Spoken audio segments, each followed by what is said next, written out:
Je suis Sylvain Guédot, je suis directeur de territoire à Scoria et nous lançons donc notre campagne de webinaire dans le cadre des 4 heures chrono en lien entre Ascoria et Adash35 et Françoise va se présenter très rapidement une fois que j'aurai fini de prendre la parole.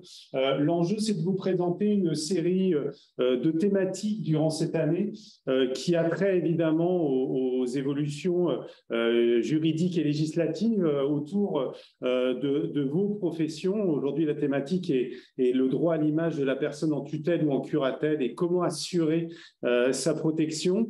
Je reviendrai en fin de webinaire afin qu'on puisse vous énoncer comment on voit la suite de ces propositions thématiques, mais je vais laisser tout de suite la parole à Françoise. Merci, bonjour à tous. Donc effectivement, je vais me présenter.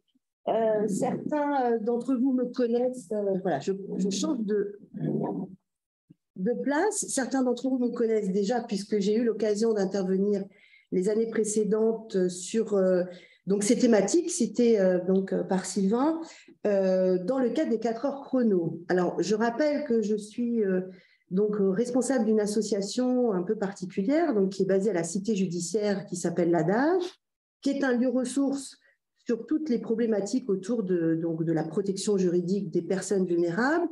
Et donc, dans un des volets des interventions, des missions imparties à l'association, figure celle de pouvoir intervenir auprès d'organismes de formation, et Ascoria en particulier, dans le cadre de la formation continue, puisque ça s'inscrit bien dans ce cadre-là. Voilà, donc l'idée aujourd'hui était effectivement de vous proposer donc un temps plus court qu'habituellement. Je pense qu'on aura l'occasion d'y revenir après, lorsqu'on, en termes de conclusion, on vous proposera peut-être des suggestions de thèmes, ce qui a été retenu pour l'année scolaire ou l'année prochaine. Aujourd'hui, c'est plus court, c'est vrai, et ça n'appellera pas, dans le format qui est celui d'aujourd'hui, il n'y a pas de possibilité de réaction ou de poser des questions, voilà, puisqu'on est sur une demi-heure d'intervention. Donc, le choix du thème qui a été retenu par Madame Merly et moi-même, pour la demi-heure qui nous est impartie, porte sur le droit à l'image de la personne protégée. Alors, c'est vrai que c'est quand même un thème qui a du sens et qui vous confronte, vous, mandataires judiciaires, à des questions qui sont de plus en plus nombreuses, on va le voir, à l'heure des réseaux sociaux, du déploiement des supports numériques. C'était l'entrée en matière qui vous était indiquée pour participer à ce webinaire.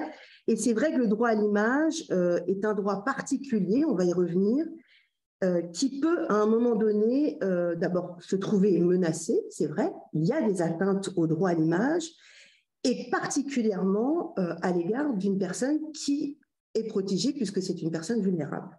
Donc, comment assurer la protection d'une personne protégée? Comment garantir aussi son droit à ne pas être atteint dans sa vie privée et dans son droit à l'image? Donc, voilà l'objectif de la demi-heure. Alors, je vais essayer de... Ah, c'est là.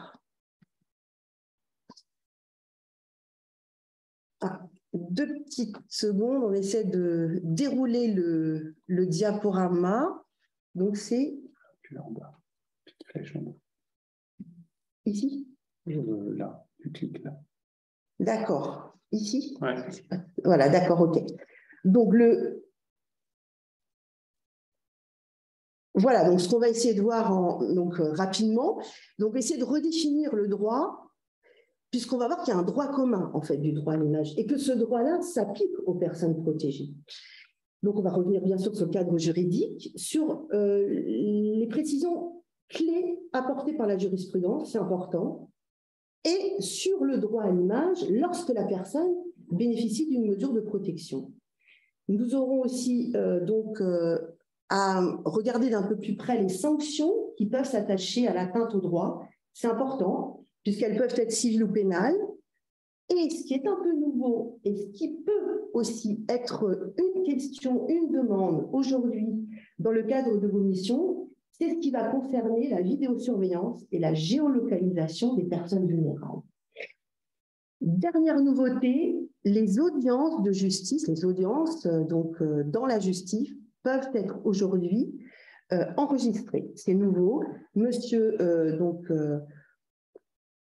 Dupond-Moretti, donc y tenait, ça a été concrétisé. Et on va voir que la question de la personne vulnérable se pose du coup dans le cadre de ces enregistrements.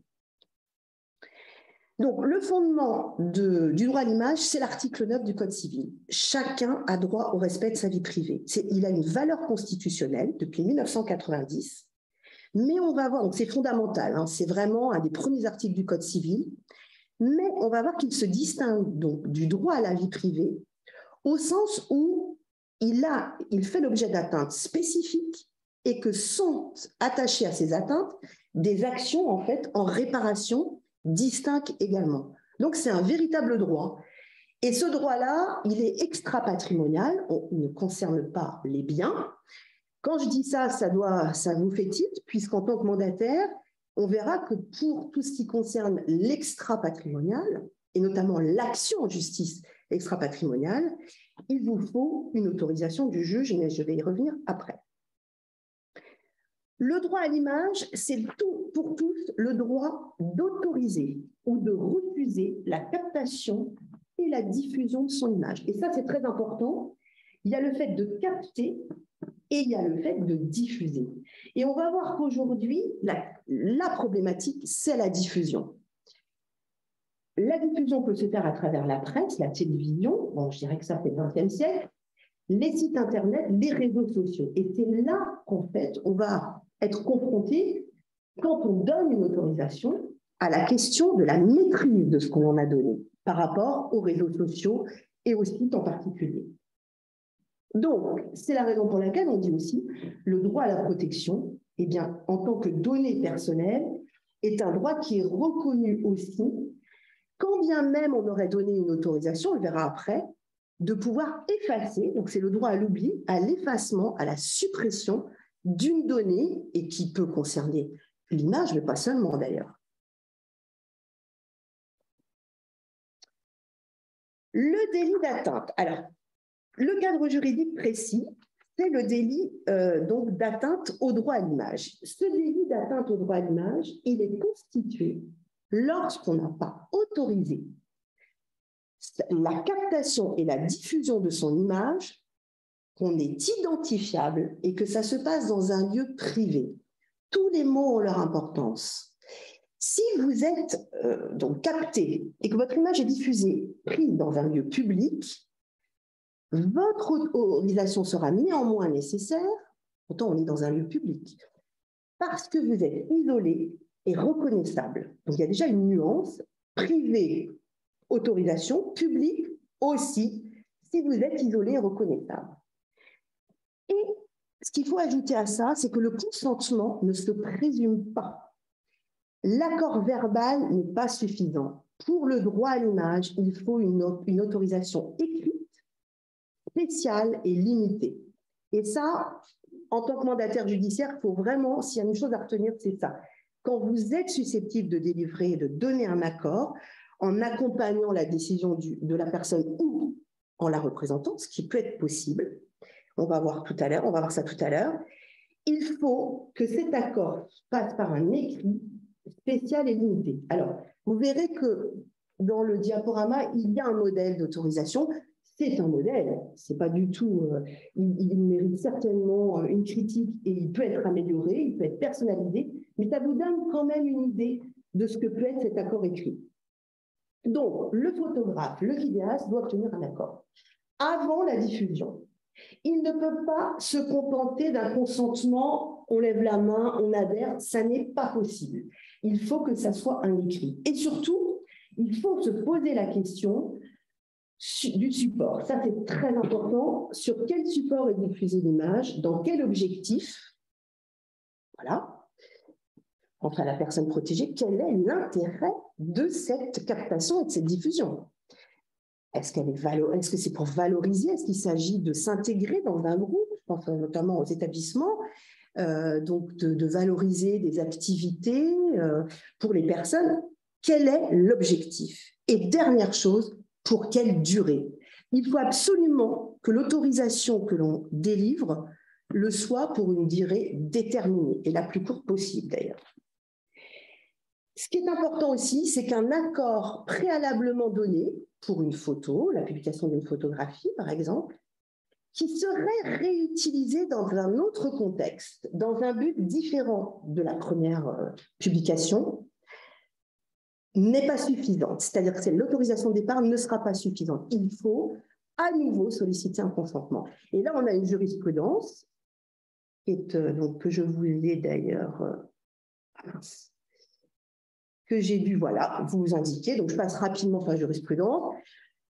Typiquement, des enfants sous une autorisation donnée par un parent, donc pour d'enfants en situation de handicap, prise à l'occasion du Téléthon, donc émission télévisuelle. Les photos prises, alors je pense que c'était à l'issue de l'émission télé, les photographies sont retrouvées dans un manuel scolaire par le papa au chapitre des maladies héréditaires. La Cour de cassation, évidemment, donne une interprétation conforme en exigeant, en rappelant qu'il n'était pas question que le consentement initial le soit pour la suite, bien sûr.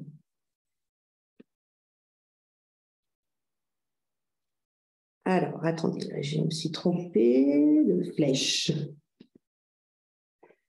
La limite à cette autorisation dans un lieu privé, lorsqu'on est reconnaissable, c'est quoi?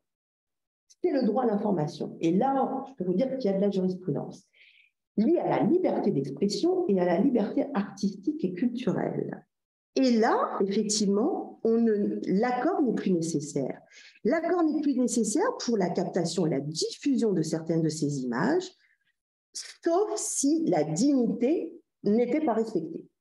Exemple, une image, une photographie dans un groupe ou une scène de rue, donc dans un lieu public, si personne ne peut être reconnu, il n'y a pas d'individualisation. Donc là, il y a une scène, ça a été reproduit, ça a été photographié, ça a été filmé, on ne vous reconnaît pas. C'est le droit à l'information, c'est tout à fait possible. Deuxième situation, un événement d'actualité, une manifestation publique, dans la limite du droit à l'information.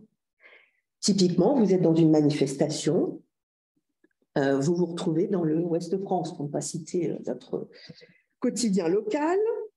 À partir du moment où ça ne porte pas atteinte à votre dignité, c'est tout à fait possible alors qu'on vous a reconnu.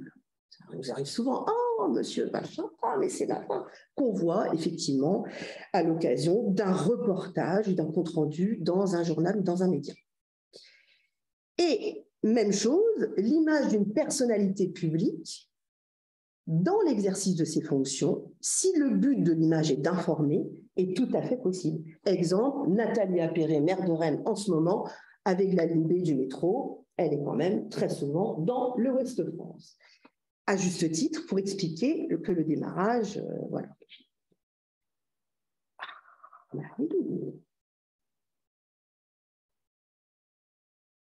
Là, on a une illustration. Retenez ce que j'ai dit tout de suite. Il s'agit là d'une victime des attentats du métro Saint-Michel en 1995, ça fait des morts et des blessés.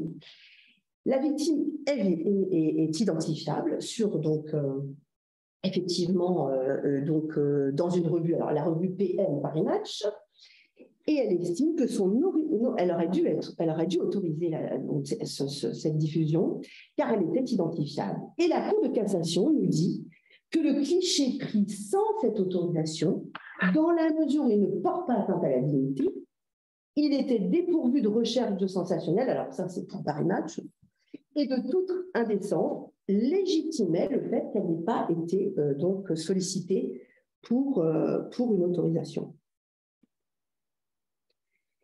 Et j'avance, et il faut que j'avance d'ailleurs, par rapport à la question des personnes protégées.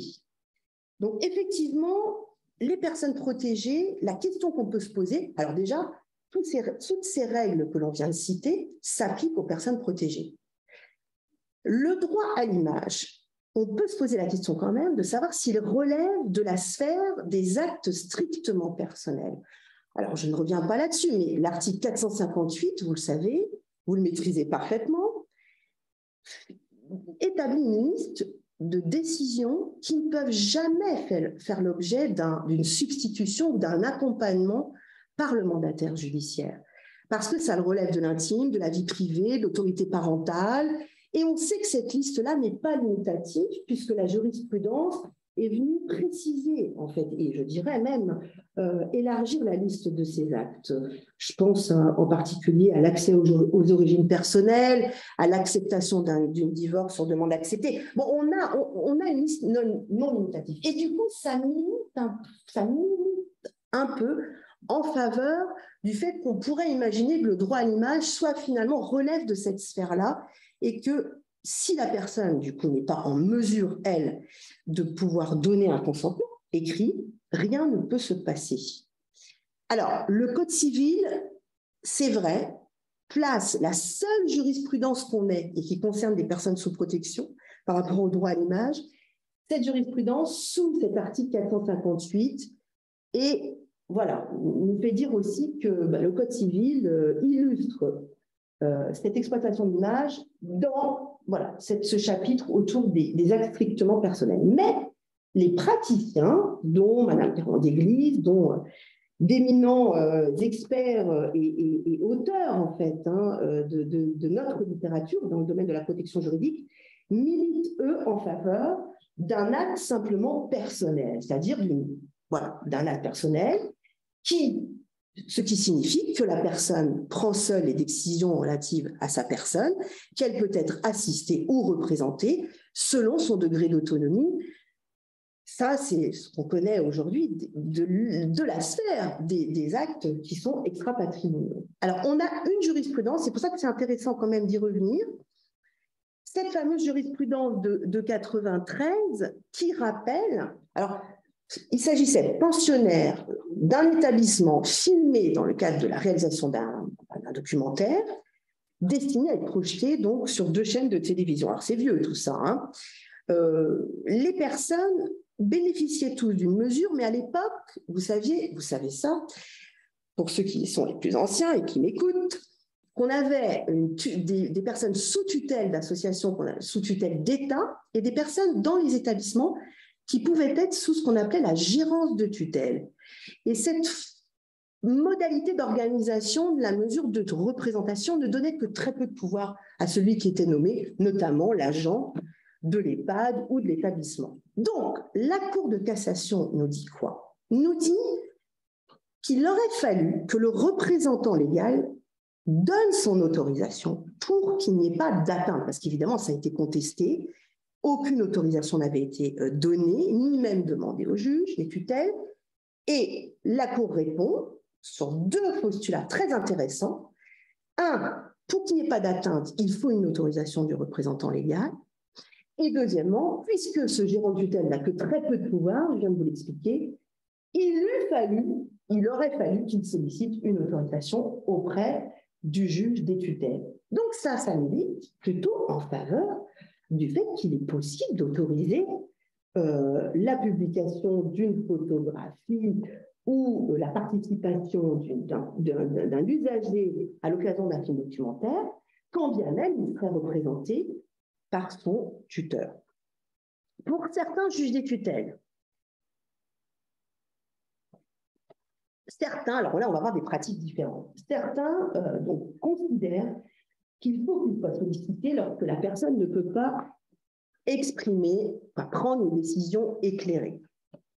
C'est d'ailleurs cité de cette façon-là sur le site du service public par rapport au chapitre consacré au droit à l'image.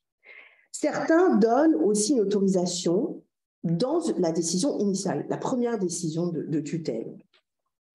On peut quand même considérer que dans certaines situations, mais c'est vous qui, du coup, êtes en responsabilité d'évaluer si vous pouvez la donner ou accompagner la décision de la personne.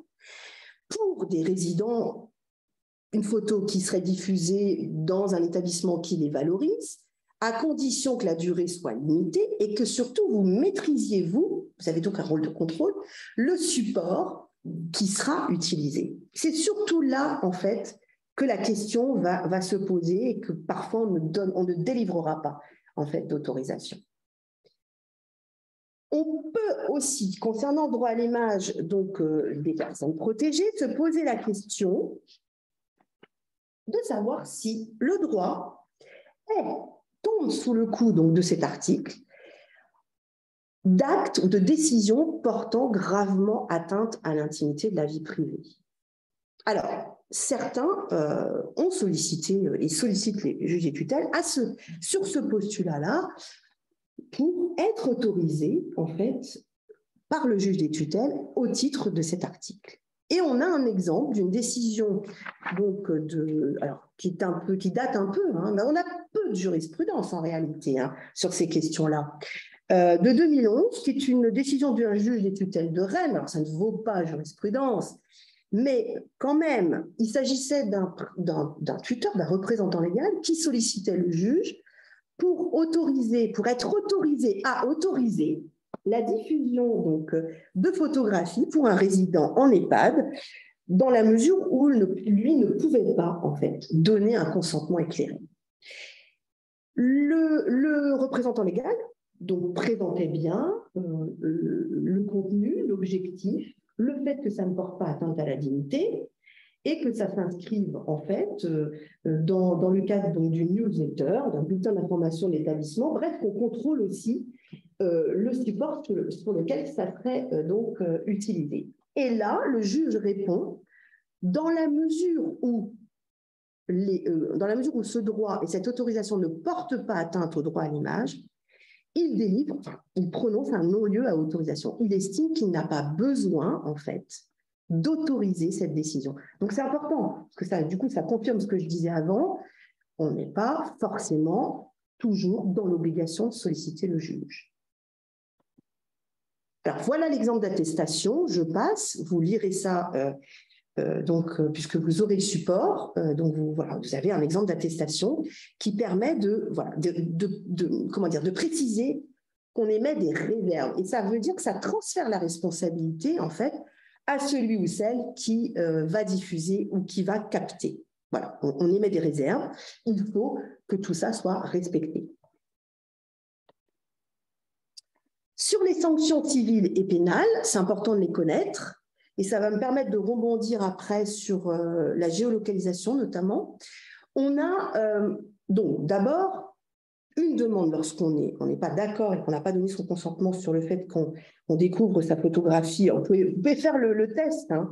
Vous pouvez faire le test, vous tapez votre nom et votre prénom sur Google et puis vous choisissez image et vous allez voir que vous allez vous retrouver parfois publié alors que vous n'avez pas donné l'autorisation. Hein.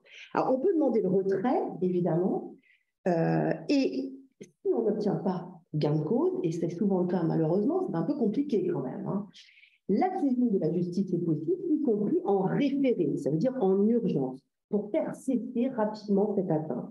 On peut aussi agir, bien sûr, en dommages et intérêts, en réparation, considérant qu'il y a un préjudice quand même, hein, qui peut être un préjudice lié aussi à la vulnérabilité, lié à la diffusion et au support sur lequel ces images ont pu être diffusées. Et s'agissant d'une action de ce type qui pourrait être diligentée pour défendre donc, le droit à l'image d'une personne protégée, si cette personne se trouve en tutelle, vous êtes obligé de saisir le juge, le juge des tutelles, puisque c'est bien une action qui touche un droit extra-patrimonial. Donc ça, techniquement, ça passe par une autorisation du juge des tutelles. Sur le plan pénal, et ça c'est important, c'est pour ça que c'est quand même sévère, les articles nous disent bien que le fait de capter, d'enregistrer, de transmettre une image, des paroles, donc ça peut être aussi un enregistrement audio, ou une localisation en temps réel, et c'est là qu'arrive ma géolocalisation, constitue, en l'absence de consentement express, donc oui, on n'a pas d'écrit, une atteinte à l'intimité de la vie privée. C'est quand même punissable d'1 an de prison et de 45 000 € de passe, 45 000 € d'amende. Et si ces images étaient des images à caractère sexuel, les peines sont aggravées, bien sûr. Et celui qui publie est lui aussi passible d'une sanction pénale, donc de 15 000 €. Je voulais en venir à la géolocalisation. Pourquoi? Parce que c'est quand même un vrai sujet aujourd'hui. C'est un vrai sujet dans la mesure où on peut être sollicité, vous pourrez l'être, et vous l'êtes peut-être déjà, sollicité par une famille, par exemple, pour pouvoir intégrer sur un téléphone portable la possibilité de géolocaliser une jeune en situation de handicap qui a l'habitude, voilà, de sortir, d'aller et venir. Et je dirais que c'est aussi pour valoriser et pour respecter le droit d'aller et venir, en fait, qu'il est envisagé une possibilité de géolocalisation. Et le tuteur, le représentant légal que vous êtes, pourrait être sollicité sur cette question-là. Alors, nous, on a déjà eu des situations de ce type-là. Il faut savoir que la CNIL a des fiches très bien faites, très pédagogiques, que vous retrouverez en lien hein, dans les dernières diapos intitulées Focus. Donc, établit des fiches qui sont des recommandations sur la conduite à tenir lorsqu'on est donc sollicité dans ce cadre-là. Alors, il y a la vidéosurveillance aussi, mais il y a la géolocalisation. On a eu la situation de parents qui ont sollicité un mandataire judiciaire sur cette possibilité de mettre une option en fait et de géolocaliser par le téléphone portable. Et c'est vrai que dans ces cas-là, on est dans un acte portant gravement atteinte à l'intimité de la vie privée et on va donc se tourner vers le juge des tutelles, clairement, dans tous les cas, puisque le juge, du coup, pourra légitimer le fait qu'on puisse le permettre ou pas, avec les précautions édictées par la CNIL. Et elles sont nombreuses, il y a quand même toute une fiche avec 10 points à respecter. Donc, je me permets de vous le dire parce que ça n'est pas non plus une interdiction. Voilà. C'est le juge qui statuera avec les éléments, et vous êtes vraiment c'est vous la clé, des éléments d'évaluation sur l'objectif, l'intérêt pour la personne, le fait que ça soit désactivable, maîtrisé et maîtrisable par qui? Pas par le mandataire, ça paraît évident. Donc, un rapport argumenté auprès du juge et évidemment une sollicitation écrite de ceux et celles qui le demandent, bien sûr. Voilà ce que je voulais vous dire sur la géolocalisation. Et la dernière petite nouveauté, et on va être bien, il s'agit donc de la possibilité pour la justice d'autoriser des enregistrements audio et vidéo des audiences civiles, pénales, donc qui ont lieu bien sûr dans les juridictions. Donc, c'est donc une exception au principe d'interdiction. Jusqu'à aujourd'hui, c'était interdit. Donc, on ouvre en fait la possibilité de le faire, mais à certaines conditions. Et on prend en compte le fait que les personnes, évidemment, peuvent être des personnes vulnérables, des personnes bénéficiaires d'une mesure de protection. Alors, pour l'autorisation, évidemment, il faut que ça réponde à un intérêt pédagogique. Il ne s'agit pas de filmer toutes les audiences. Donc, celui qui souhaite enregistrer devra obtenir une autorisation. Mais surtout, et ça, je dirais que ça ne vous concerne pas, là où ça va vous concerner, c'est sur la question du recueil du consentement. Le consentement de la personne protégée pour cet enregistrement, il pourrait être victime, il pourrait être auteur, doit être recueilli au moyen d'un formulaire. Et ce formulaire sera renseigné par la personne protégée si elle est apte à exprimer sa volonté. Et regardez bien, on devient très subtil dans l'accompagnement à la décision. Donc la personne, si elle est apte à exprimer sa volonté, c'est elle qui renseigne le document. Mais par contre, elle est assistée de son mandataire. Si elle est apte à exprimer sa volonté, mais elle n'est pas apte à la transcrire. Donc là, attention, inaptitude à la transcription. Alors, c'est pareil, je vous laisserai le formulaire de consentement pour que vous ayez les éléments, vous voyez un peu de quoi il s'agit.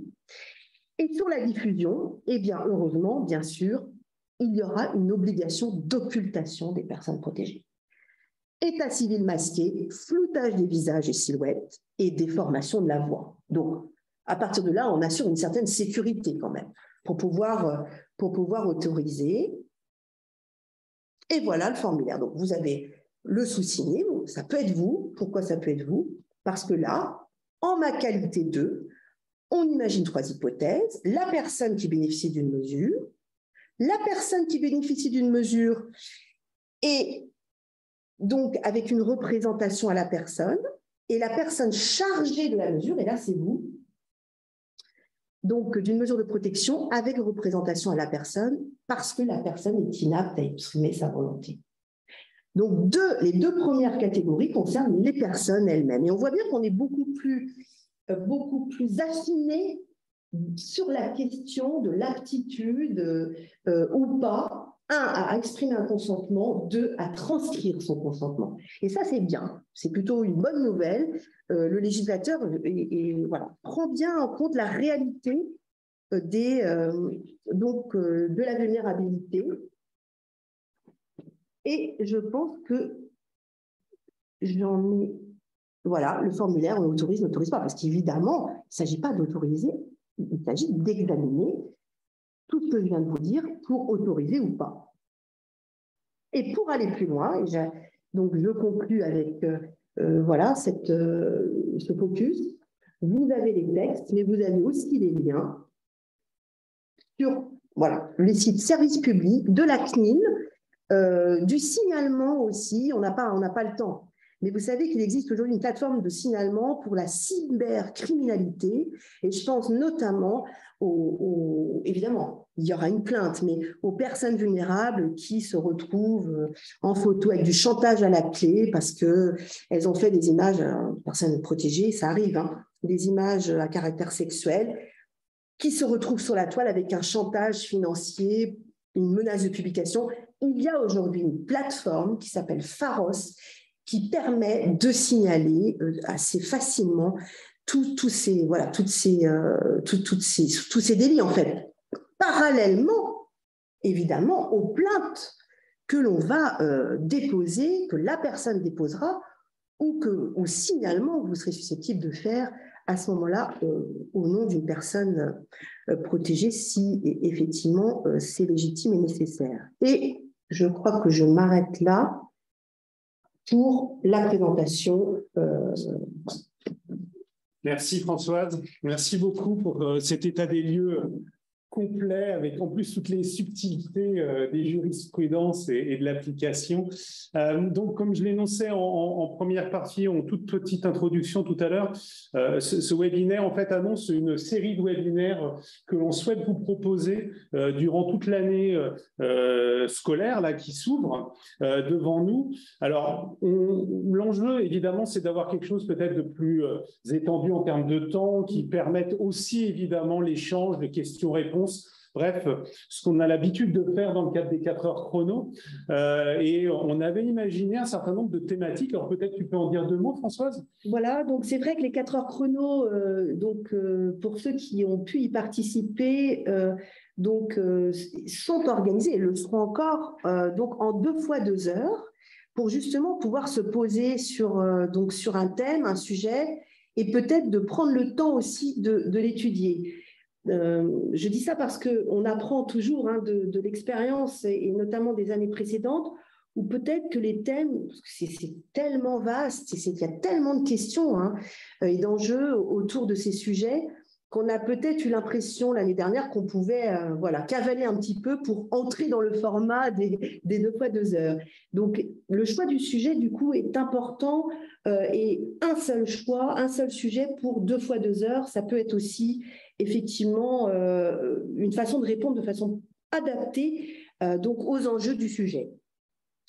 Sachant que je précise que ces 2 fois 2 heures démarrent toujours avec une actualité en fonction de l'actualité du secteur, je dirais, et des enjeux aussi actuels qui sont posés par l'évolution des textes. Donc il y a toujours un petit temps d'actualité vraiment immédiat, une demi-heure à peu près, et ensuite 1h30 consacrée à ces thèmes. Alors les thèmes qui avaient été donc retenus l'année précédente, pour vous donner un exemple, ont porté sur la réforme, bien sûr, et les réformes, il y en a eu depuis 2007. La question des responsabilités civiles et pénales du mandataire dans l'exercice de son mandat, on l'a traité, mais c'est pareil, ça peut être reproposé, et ça sera, on va vous en parler juste après, l'objet du sondage peut-être qu'on va vous proposer. Le traitement et la conservation des données, c'est vrai que ça, on l'a traité l'année dernière pour ceux qui étaient intéressés, c'est-à-dire la durée de conservation, la question des prescriptions aussi, sur le plan administratif et juridique, c'est important de maîtriser ça. La question des droits de la personne protégée lorsqu'elle est auteure d'une infraction ou au contraire victime d'une infraction. Il y a des gros enjeux autour des démarches, mais aussi de la responsabilité du mandataire et de la justice à bien informer tous les acteurs. Donc, on l'a vu aussi. Et puis, dans ce qui avait été prévu, mais il n'y a rien de... Voilà, je crois que les choses restent ouvertes, de revenir sur la protection de la personne. Parce qu'aujourd'hui, la protection de la personne, ça concerne le soin, la question du consentement, la vie affective, la vie affective, c'est aussi la question d'actes qui peuvent aussi toucher aux soins. Donc, quand on prend des entrées comme ça, on voit bien que très vite, on développe un certain nombre de problématiques qui sont importantes et graves, en fait, aussi. La vie privée, bon, c'est un peu ce qu'on a fait là rapidement. Le lieu de vie, alors le lieu de vie, c'est énorme aussi à travers les textes et la jurisprudence. Ça peut être aussi la fin de la mesure de protection, etc. Parce qu'effectivement, on peut être sur des problématiques ou des sujets divers et variés qui pourraient aussi être posés par vos suggestions que l'on va peut-être retrouver dans le sondage que l'on propose, qu'on proposera à l'issue. Tout à fait, tout à fait. Donc, vous recevrez là, à l'issue de ce webinaire, dans les tout prochains jours, un lien vers un questionnaire qui vous permettra de vous exprimer sur les souhaits de thématiques que vous souhaiteriez aborder et voir aborder dans ce format-là. Alors, voilà, les thématiques, il y en a certaines qui ont été citées, peut-être que d'autres se présentent à vous. Et l'enjeu, effectivement, c'est que de pouvoir vous proposer une programmation qui soit au plus proche de vos besoins, au plus proche de vos demandes, et le tout croisé avec les expertises de Françoise sur la question, effectivement, de l'actualité immédiate qui peut aussi s'inviter au fur et à mesure de cette année. Donc voilà, donc vous recevrez ce lien. En même temps que le lien, vous recevrez le PDF du support du jour. Et puis l'enjeu, c'est très rapidement de vous proposer ce programme et qui vous permettra derrière de nouveau de vous inscrire ou vous réinscrire, puisque certains d'entre vous sont des habitués effectivement de ces rendez-vous.